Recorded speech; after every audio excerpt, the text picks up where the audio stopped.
नमस्कार दोस्तों, आज हम आपको लेकर चल रहे हैं एक ऐसी कथा की ओर जो आपको भक्ति, विनम्रता और अहंकार के महत्व का अद्भुत संदेश देगी। यह कहानी है देवर्षि नारद मुनि और भगवान विष्णु की एक ऐसी यात्रा की जो शुरू तो होती है भक्ति के अभिमान से, लेकिन अंत में एक मूल्यवान सीख देकर जाती है। तो चलिए पूरी तल्लीनता से सुनते हैं कि कैसे नारद मुनि का अहंकार भगवान विष्णु की माया के सामने झुक जाता है और कैसे हमें एक सच्चे भक्त का अर्थ समझ में आता है। वीडियो में अंत तक बने रहें और अगर आपको यह कथा अच्छी लगे तो इसे जरूर लाइक और शेयर करें। तो दोस्तों, चलिए शुरू करते हैं। यह कहानी है नारद मुनि की, जो अपनी मस्ती, भक्ति और ज्ञान के लिए तीनों लोकों में प्रसिद्ध थे। देवर्षि नारद सिर्फ एक भक्त ही नहीं थे, वे किसी भी समय कहीं भी पहुंच सकते थे और तीनों लोकों में जहांतहाँ विचरण करते रहते थे। उनके पास थी वीणा, जिससे वे नारायण नारायण का जाप करते हुए अपनी भक्ति के संगीत में खोए रहते थे।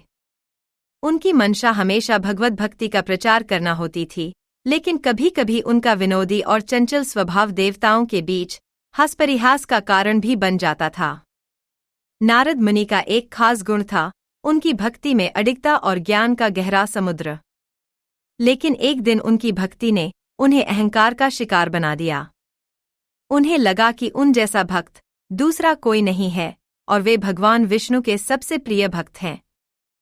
अपनी इसी भक्ति के अहंकार में डूबे हुए नारद मुनि एक दिन वैकुंठ पहुंचे। भगवान विष्णु उन्हें देखकर मुस्कुराए, क्योंकि वे समझ चुके थे कि नारद मुनि के मन में कहीं न कहीं थोड़ा अभिमान आ चुका है। भगवान विष्णु ने उनकी इस मनोदशा को सही करने का विचार किया और मुस्कराते हुए उनसे प्रेमपूर्वक बात की। नारद, तुम मेरे प्रिय भक्त हो, यह जानकर मुझे अत्यंत प्रसन्नता होती है। लेकिन सच्चे भक्त में अहंकार नहीं होना चाहिए। नारद ने हंसते हुए कहा, प्रभु, आप सही कह रहे हैं। परंतु मुझे तो लगता है कि इस तीनों लोकों में मुझसे बड़ा भक्त कोई नहीं है। विष्णु जी ने मन ही मन समझ लिया कि नारद मुनि को एक महत्वपूर्ण पाठ सिखाने का समय आ गया है।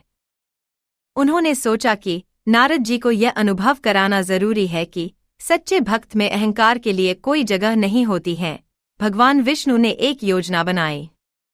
उन्होंने अपने माया से एक अति सुंदर कन्या का रूप धारण किया और पृथ्वी पर उतरे।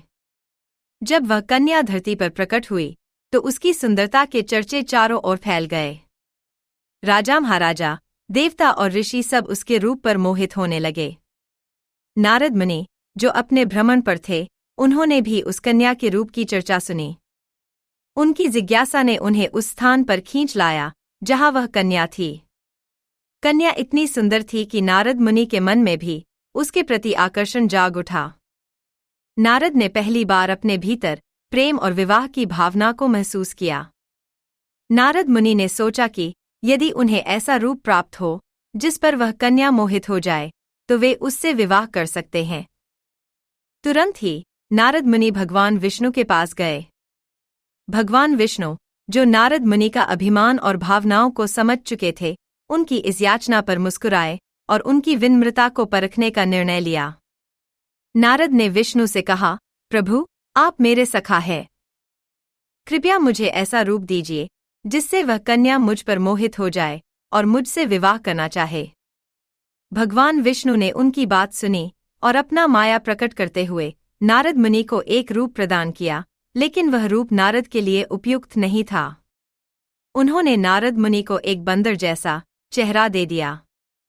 नारद मुनि इस बात को समझ नहीं सके और आत्मविश्वास से भरकर उस कन्या के पास पहुंच गए। जैसे ही कन्या ने नारद मुनि को उस विचित्र रूप में देखा तो वह और अन्य लोग हंसने लगे।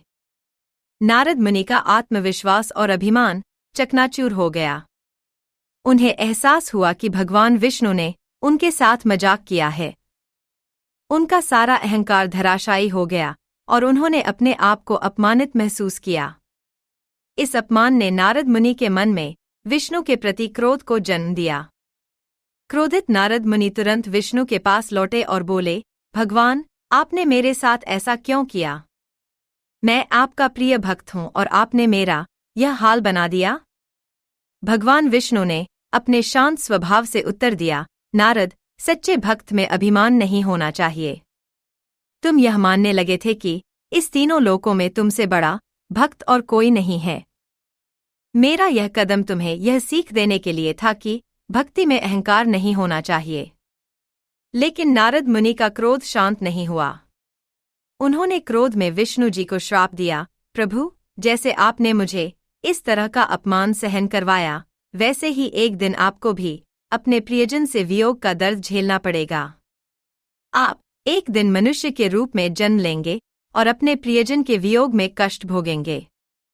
भगवान विष्णु ने नारद के इस श्राप को एक मुस्कान के साथ स्वीकार किया और कहा, नारद, मैं तुम्हारे इस श्राप को स्वीकार करता हूँ। यह मेरे लिए भी एक परीक्षा होगी।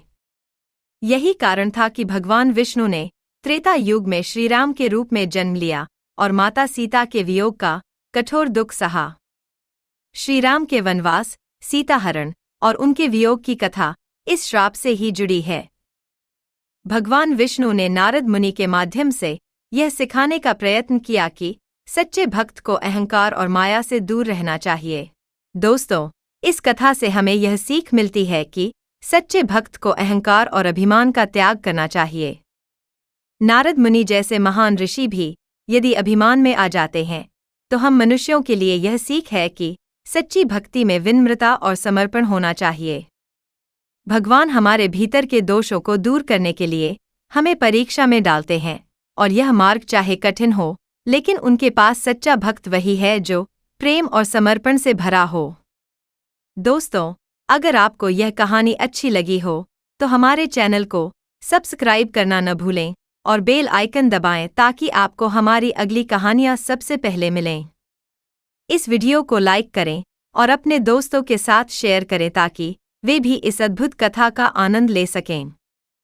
आप हमें कमेंट्स में बताएं कि क्या आपको कभी ऐसा लगा कि भक्ति में अहंकार आ सकता है। आपका कोई भी सवाल या सुझाव हमें अवश्य बताएं। वीडियो देखने के लिए धन्यवाद।